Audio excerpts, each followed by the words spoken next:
Hi, everyone, and welcome to Heal Endometriosis Naturally with Wendy K. Laidlaw. Wendy has spent the last 2 years helping women with various stages of endometriosis to heal naturally after putting her condition into remission. After her own healing success from stage 4 endometriosis and adenomyosis, she's inspired to heal others, and her goal is to help some of the 175 million women know that there is another way other than painkillers, drugs, or surgery. This is the place to be for real talk with real people for real results, so you can learn how to heal your endometriosis naturally. Please note that the opinions expressed in this program may represent options, but are not a substitute for proper medical care. Before starting any new healthcare program, we recommend you consult with a health professional. Hey everyone, it's Wendy K. Laidlaw here from Heal Endometriosis Naturally. As always, I hope that this podcast and recording finds you well. It's the start of a new year, and I'm sure there are many of you listening to this podcast with renewed vigour and hope for 2019. But I also hope that you recognise that hope on its own, without any action, is just 4 letters and not enough. But with the right direction, support and information, it can be transformative. Perhaps though you're feeling stuck, frustrated or forlorn, we've all been there. I remember that all so well. And what to do with all this medical information from authority types. I'm sure if you've got endometriosis and it's causing you great pain and distress, you're seeking all sorts of solutions and information to take back power and control. But I'm sure you want to know what the truth about women with endometriosis is, because not many people talk about it, and it is absolutely true. What makes us great and enables us to endure decades of suffering and pain of endometriosis is also, and usually, our downfall. We care passionately about so many other people that we lose sight of who we are and forget to take care of ourselves. If we even know what taking care means. If we haven't been taught it from a young age, growing up by a maternal or mothering figure, then it may be quite an alien concept for us. I know, because that's what I used to be like for decades, until my body literally shut down on me, put me into bedridden state for 3 years for the longest list of ailments and conditions known to man. It was only then that I knew something had to give, something had to change, I had to change. It was that realization that I also had to reassess my beliefs about the medical treatment I was receiving.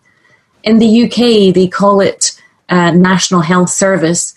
And whilst we were very fortunate to have this facility, it felt more like the National Sick Service as I was getting progressively worse, and no surgeon, consultant or doctor seemed to care, to listen or to hear that what they were prescribing via the government regulatory bodies was just not working for me. And it's not just that it just wasn't working for me, it wasn't working for so many other women. I read recently about a woman who'd had a hysterectomy, but they'd actually left her ovaries in on purpose. Yet statistically, when the ovaries have no blood supply, they die off. And then the surgeons have to carry out another surgical procedure. And with each surgical procedure, yet more damage is done to the body and more adhesions develop. Adhesions being like white, sort of the top of a chicken breast skin that, like spider's web, wrap themselves around different parts of organs and can cause all sorts of issues. It's a truly frightening merry-go-round to be on. Yet back to the qualities and strengths that we women with endometriosis have, because it's so important to focus on these things. The secret is you need to develop an awareness of what is going on inside your body, and most importantly, what is not working for you. The recognition that the current treatments only try and manage the symptoms and not the underlying causes is important. But it is not your fault to keep going back and trying different doctors or different procedures, because no one tells you otherwise. Hence why I do what I do now. So that unyielding strength and dogged determination that we women with endometriosis have is used on the wrong path with people that are trained in protocols that have not been updated in decades. And then one day you wake up and realize, hopefully, that the untold damage that these procedures have or may cause, you decide to embark on a new path, one of healing naturally. There are so many ideas swarming around in your head on top of a natural desire to do more, so you may find it tough to focus on any one thing once you make this decision. And then when results aren't quick enough, you may be tempted to run back to an outdated and old medical machine for that quick fix. I know, because that's what I did for years. There was just no way of knowing what to focus on until now. In my first book, Heal Endometriosis Naturally Without Painkillers, Drugs or Surgery, I tackled one of the top questions women with endometriosis face when turning to the natural route. What now? Many women loved my book, but also wanted more early stages of support to help them implement what they were reading. We all know life can be overwhelming and demanding sometimes. So now I have recently created, over the festive period, another online support system called a 21-day challenge called the Unstoppable Endo Boss, so that you can get started slowly and surely on this new pathway. You can discover how surprisingly easy it is to take care of yourself and what exact steps you need to do to take care and to start to feel that important feeling of control in your body, in your emotions and in your life. I watched the Grinch film recently with Jim Carrey over the Christmas holidays, and there is a wonderful scene where he's rolling around outside in the snow. It's near the end of the film, and he's screeching and he's, rolling around and saying to his dog, "Max, help me, I'm feeling." And I was struck at how many of us women with endometriosis over the years have maybe had to switch off feelings just to cope, just to get through the day. Not one single person understands what we've had to endure over decades, unless, of course, they've been through it themselves. It almost feels feeble to try and explain. Where do you even begin? And of course, being the stoic, strong women that we are, we don't want to make a fuss or appear weak or complaining. So we end up switching off feelings, putting up with and shoving down what is going on inside. There were too few people who understood me on my journey, hence why I do what I do now to help other women. And to make matters worse, sometimes there were those in authority who even questioned the validity of the pain and symptoms. I mean, that's just unbelievable. I mean, wow. That is hard to look back on for me even now after almost 4 years of being pain-free from endometriosis and adenomyosis and both these conditions in remission. To even remember the fighting to be believed nonsense that I had to go through.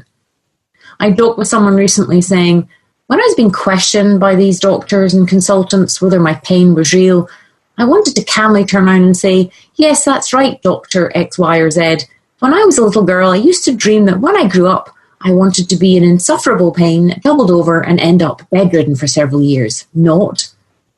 But if you're still experiencing that as you listen to this podcast, just know that it does something to your spirit and soul if you're having to endure this. It makes you question the very person that you are, your existence, your reality.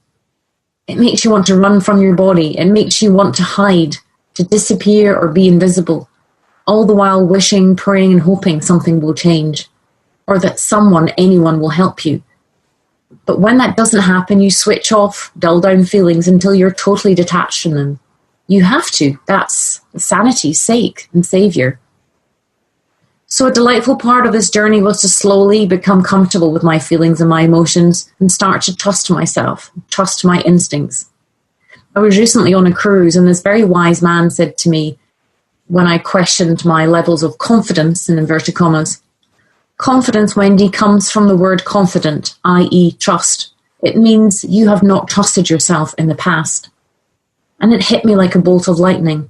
Of course, I learned not to trust myself, for I was screaming in agony for decades and no one believed me. If that has been your experience, you know exactly where I'm coming from. Some performed damaging, repeated surgical procedures without any remorse when the surgical procedures did not work, or worse, made my body sicker.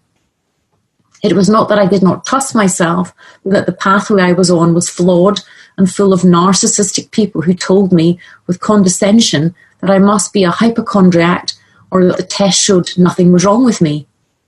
This despite subsequently finding a new, private and pioneering test that showed quite the opposite. But that is still what I'm recovering from even these years later. Even though my body is pain-free, I'm still processing the emotional aspects of what went on for decades. Now I'm confident of my body's signs and symptoms should they arise. I'm able to really trust and acknowledge my instincts, no matter what or who questions me in any area of my life. And now I'm able to feel without fear. Feelings that used to frighten me now are my friends that guide me, and I look forward to sharing those techniques with you. Even learning to have fun has been a new experience. Fun used to feel like a 3-letter swear word. It filled me with dread when I was gently encouraged to experiment with art or creativity. To feel frightened by fun is an interesting concept, and one that you can only really conclude is to protect oneself from their surroundings or environment or people. If you feel the same, then start to notice who you feel tense around. Notice who is that sort of fire blanket that wants to put out your happiness and is unsettled by happy moods or your ambitions.